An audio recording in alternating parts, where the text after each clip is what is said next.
ఈనాటి arrive alive traffic awareness ప్రోగ్రాంకు విచ్చేసిన విద్యార్థులకు, ఆటో డ్రైవర్స్కు, lorry drivers, tractor drivers, road accidents వల్ల యువత, ముఖ్యంగా చనిపోయే వాళ్ళలో యువత 40 సంవత్సరాల లోపు వాళ్ళు, ప్రొడక్టివ్ ఏజ్ ఉన్న వాళ్ళు ఎక్కువ మంది చనిపోతున్నారు.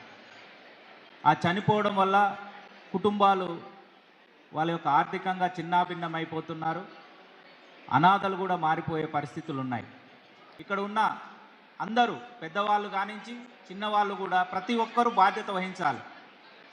అది ఏం బాధ్యత అంటే, మనమే ట్రాఫిక్ నియమాలు పాటించడమే కాదు, మన పక్కల వాళ్ళను కూడా ట్రాఫిక్ నియమాలు పాటించమని చెప్పాలి. లేకపోతే పోయిన సంవత్సరం 2025లో ఒక మంచిర్యాల జిల్లాలోనే 150 మంది ట్రాఫిక్ యాక్సిడెంట్స్ వల్ల చనిపోవడం జరిగింది. అందులో భార్యాభర్తలు ఇద్దరు చనిపోవడంతో అనాథలైన పిల్లలు ఉన్నారు. ఎదిగొచ్చిన కొడుకు, పెళ్లికి దగ్గరైన కొడుకు, ఉద్యోగం చేస్తున్న కొడుకు చనిపోవడం వాళ్ళు ఉన్నారు. మధ్య వయస్కులో పిల్లల పెళ్లిళ్ళు చేయాల్సిన సింగరేణి ఎంప్లాయీస్ చనిపోయిన వాళ్ళు ఉన్నారు. ఇంకా చాలామంది, ఎంతో భవిష్యత్తు ఉన్న వాళ్ళు, ఎంతోమంది మీద ఆధారపడ్డ వాళ్ళు అందరూ చనిపోయినారు. కాబట్టి ఈ సంవత్సరం ఖచ్చితంగా మనము మంచిర్యాల జిల్లాలో ప్రతి ఒక్కరూ ప్రతిజ్ఞ చేయాలి. ఎట్టి పరిస్థితుల్లో రోడ్ యాక్సిడెంట్స్ని తగ్గియాలి. 150 మంది కాదు, 15 మంది కూడా చనిపోకుండా చూసుకోవాల్సిన బాధ్యత మన అందరిపైన ఉంది. అది ఎప్పుడు వస్తుంది అని అంటే, అందరము రోడ్డు ఎక్కినప్పుడు అరైవ్ ఎలైవ్, క్షేమంగా మన ఇంటికి చేరాలి. అలాంటి పరిస్థితిని మనం సృష్టించాలంటే దానికి రాకెట్ సైన్స్ ఏం లేదు. ఒక టైంకి వెళ్ళాల్సిన 1 గంటకి వెళ్ళాలనుకోండి, 1 గంట జర్నీ పడుతుంటుంది. గంటన్నర ముందు బయలుదేరండి, అర్ధగంట ముందు పోతే నష్టమేం లేదు. కానీ టైం లేదనే తొందరపాటుతోటి చాలామంది ప్రాణాలు కోల్పోతున్నారు. ఇంకొకటి నెగ్లిజెన్స్, ఇంకోటి జాయ్ఫుల్ రైడింగ్.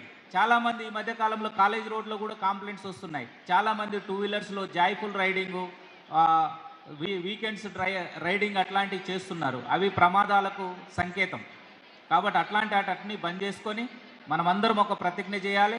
మంచిర్యాల జిల్లాలో ఎట్టి పరిస్థితుల్లో కూడా రోడ్ యాక్సిడెంట్స్ వల్ల ప్రాణాలు పోకుండా చూడాల్సిన బాధ్యత ఉంది.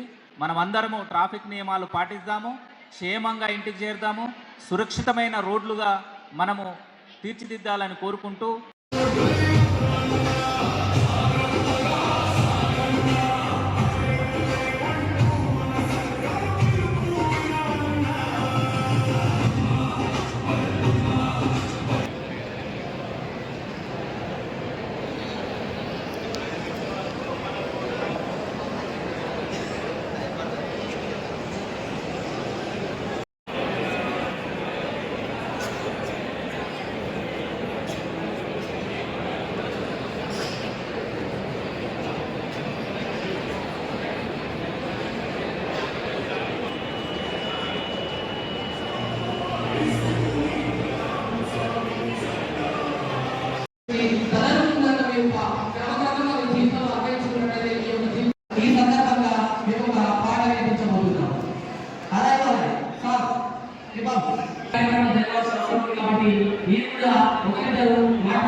రోడ్డు మీద మన సేఫ్టీ చూసుకోవాలి. ఎందుకంటే రోడ్డు మీద యాక్సిడెంట్ లారీ కావచ్చు, బస్సు కావచ్చు, 2 వీలర్ కావచ్చు, ఏదైనా కావచ్చు, కుదిరినప్పుడు మనం కూడా అదే రోడ్లో ఉన్నప్పుడు మళ్ళీ ఇంకొక వెహికల్స్ వెళ్ళే అవకాశం ఉంటుంది.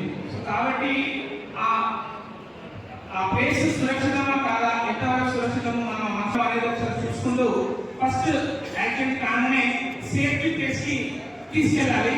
లేదా ఆ ప్లేస్ డేంజర్ జోన్ లాగా మనం దీన్ని చూసుకోవాలి. చూసుకున్న వెంటనే ఫస్ట్ ఆయన రెస్పాండ్ అవుతారు.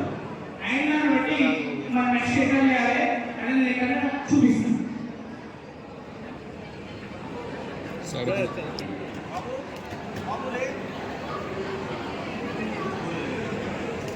ఇప్పుడు తను స్పృహలో లేడు.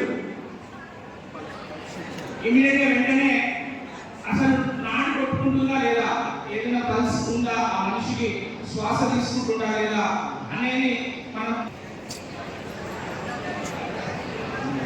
రైట్ పల్స్ ఉంది, తను కానీ స్పృహలో లేడు.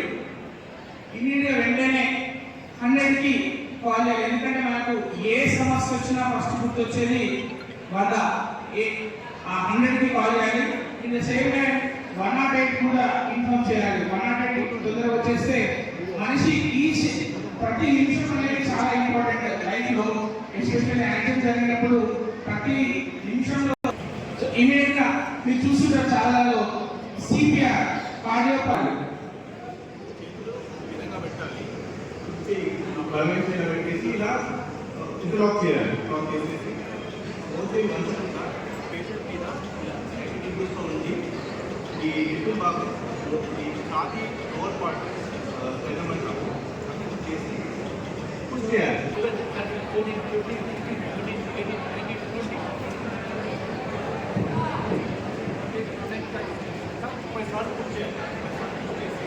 నెక్స్ట్ ఏంటంటే బ్రీతింగ్ అన్నమాట. అనేసి కుడి ప్రెస్ చేసి ఈ గల్లు కింది కంటే మౌత్ ఓపెన్ అయితే డోర్ ఓపెన్ అయ్యాక ఆ లిఫ్ట్ కాదు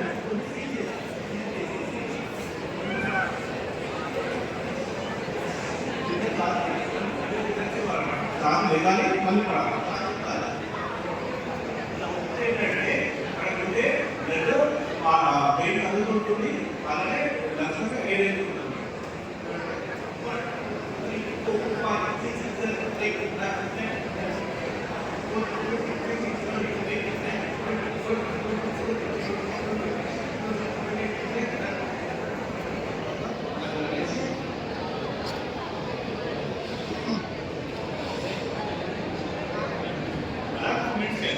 తర్వాత మళ్ళీ వేరే వాళ్ళు చేయాలి.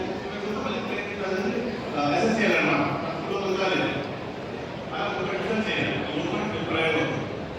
సంఘటన ఏంటంటే గత 15-20 సంవత్సరాలప్పుడు కూడా గంజాయి ఉంది, కానీ మన ఊర్లలో ఎక్కడ గంజాయి లేదు. కానీ ఇప్పుడు మన ఊర్లలో గంజాయి పండించడం తగ్గినట్టుంది, కానీ సేవించడం ఎక్కువైపోయినట్టు కనిపిస్తూ ఉంది. సో దయచేసి ఎవరైనా స్ట్రేంజ్గా కనిపిస్తే, ఎక్కడైనా హైడౌట్స్ ఉన్న దగ్గర కొంతమంది 4-5 యూత్ కనిపిస్తే ఎవరైనా చూసిన వాళ్ళు కూడా మనకెందుకులే, మన పిల్లోడు కాదా అని వదిలిపెట్టినట్టు అనిపిస్తూ ఉంది.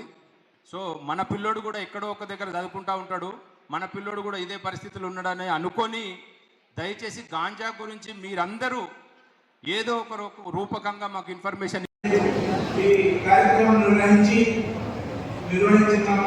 మరి వేదికపై ఉన్న ఎస్సీ గౌరవనీయులు ఎస్పీ గారికి, ఎస్పీ గారికి, మన సిఐ గారికి, రోడ్ డిపార్ట్మెంట్ మన ఆర్టీఓ గారికి, మమ్మల్ని నేను ద్విచక్ర వాహనం నడిపేటప్పుడు తప్పనిసరిగా హెల్మెట్ ధరిస్తాను. మరియు కారు నడిపేటప్పుడు లేదా ప్రయాణించేటప్పుడు తప్పకుండా మద్యం సేవించి లేదా మత్తు పదార్థాలను సేవించి వాహనం నడపను. నేను వాహనం నడపను. నేను మహిళలకు వాహనం ఇవ్వను. వారిని వాహనాలు నడపడానికి ప్రోత్సహించను. పాదచారులకు, సైకిల్ మరియు రోడ్డు వినియోగదారులకు పైన గౌరవం ఇస్తాను. సురక్షితమైన ప్రయాణం కొరకు ఇన్ని నియమాలను పాటించడానికి ప్రతిజ్ఞ చేస్తున్నాను. నేను ఎల్లప్పుడూ రోడ్డు ప్రమాణాలను నివారించడానికి కృషి చేస్తానని మరియు ప్రతిజ్ఞ చేస్తున్నాను.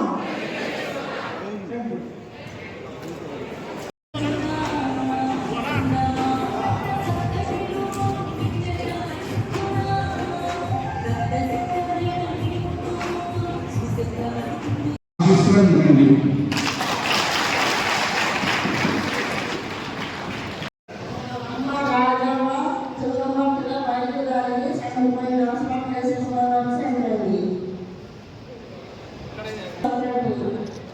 చనిపోయింది. న్యాయం చేయండి మాకు. బయటకు ఉంటుంది. న్యాయం చేయండి. బంగారం